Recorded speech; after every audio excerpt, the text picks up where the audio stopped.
নবী সাল্লাল্লাহু আলাইহি সাল্লামের প্রসিদ্ধ হাদিসগুলোর মধ্যে থেকে একটি, মান আহাব্বা লিল্লাহ, যে ব্যক্তির ভালোবাসা হবে আল্লাহর খাতিরে, ওয়া আবগাদা লিল্লাহ, আর যে ব্যক্তি কাউকে অপছন্দ করবে, কারোর প্রতি শত্রুতা পোষণ করতে হলে সেটা করবে, সেটাও আল্লাহর খাতিরেই। ওয়া আতা লিল্লাহ, যে ব্যক্তি কাউকে কিছু দিবে সেটা আল্লাহকে খুশি করার জন্যই দিবে, আল্লাহর কারণেই দিবে। ওয়া মানা লিল্লাহ, কাউকে কিছু দিবে না, সেটাও আল্লাহর জন্যই দেওয়া থেকে বিরত থাকবে। এই লেভেলটাতে যদি কেউ যেতে পারে, ফাকাদ ইসতাকমালাল ঈমান, এই ব্যক্তি তার ঈমানকে পরিপূর্ণ করে ফেলেছে। এই ব্যক্তি ঈমানদার হিসাবে পরিপূর্ণ হতে পেরেছে যদি কেউ এই লেভেল পর্যন্ত যেতে পারে।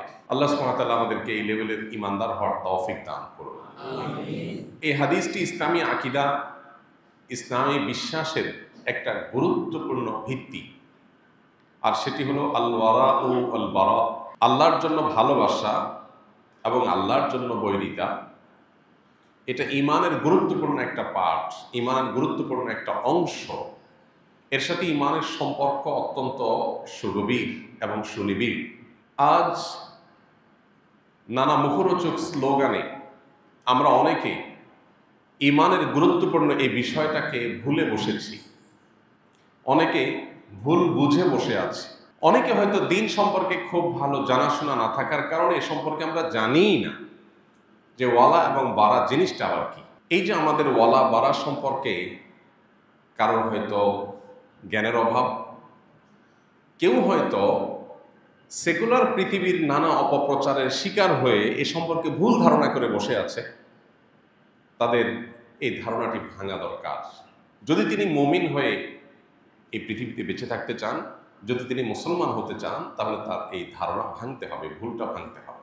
আমাদের এই পৃথিবীতে এখন খুব মুখরোচক একটা স্লোগান হলো উদার হও, যেটা শুনতে খুব ভালো শোনা যায়। এই স্লোগানটা আপনি দেখবেন ইসলাম এবং মুসলমানদের প্রতি যারা বিদ্বেষ পোষণ করে, শত্রুতা যাদের অন্তরে লালন করে, সেই মানুষগুলো এই স্লোগানটা একটু বেশি বেশি বলে যে আমাদেরকে উদার হতে হবে, আমাদেরকে ব্রড হতে হবে। এ সম্পর্কে আলী রাদিয়াল্লাহু তাআলা সে উক্তিটা খুব জুৎসই মন্তব্য মনে হয়। কালিমাতু হাক্কিন উরিদা বিহাল বাতিল, কথা সত্য মতলব খারাপ। উদার হতে হবে ঠিক, কিন্তু আসলে তারা আমাদেরকে অর্থাৎ মুসলমানদেরকে উদার হওয়ার কথা বলে যেই জায়গাটা নিতে চায় সেটা আমাদের কাঙ্ক্ষিত জায়গা আসলে না, সেটা আমাদের প্রত্যাশিত জায়গা না, সেখানে আমরা আসলে যেতে চাচ্ছি না। নিজের অজান্তে সেই জায়গাটা হয়তো আমি চলে যাচ্ছি। আল্লাহর জন্য ভালোবাসা, আল্লাহর জন্য বৈরিতা, এই বিষয়টাকে আজ আমাদের মুসলমানদের মধ্যে অনেকে, অর্থাৎ সো কল্ড বা নামধারী মুসলমানদের মধ্যে অনেকে মনে করে এটা একটা সীমাবদ্ধতা, সংকীর্ণতা। যেমন আপনারা খুব চমকপ্রদ কিছু কথা শুনতে পারেন, এর ভিতরে একটা হলো সবার উপর মানুষ সত্য, তাহার উপর নাই। মানবিকতা, মানবিক মূল্যবোধ, এই বিষয়গুলোকে সবচেয়ে বড় করে দেখা। মানুষকে মানুষ হিসাবে দেখেন, ধর্মের বিচারে দেখেন না। শুনতে খুব সুন্দর শোনা যায় না?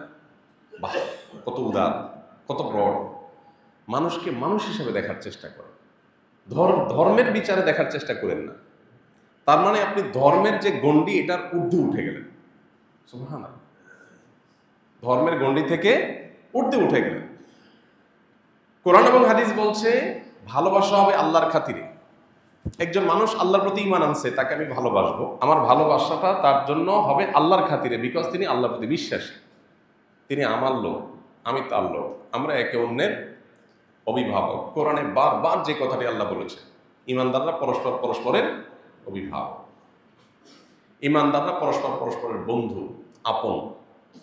একজন মানুষ আফ্রিকায় বসবাস করতে পারেন, আমেরিকায় বসবাস করতে পারেন, কিন্তু তিনি যখন আল্লাহর প্রতি বিশ্বাসী হবেন তখন তার সাথে আমার একটা বন্ধনের কারণে আলাদা একটা ভালোবাসা তৈরি হয়ে যাবে।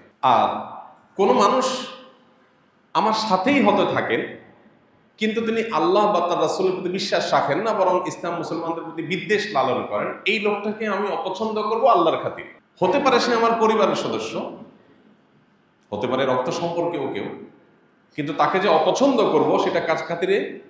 আল্লাহর খাতিরে।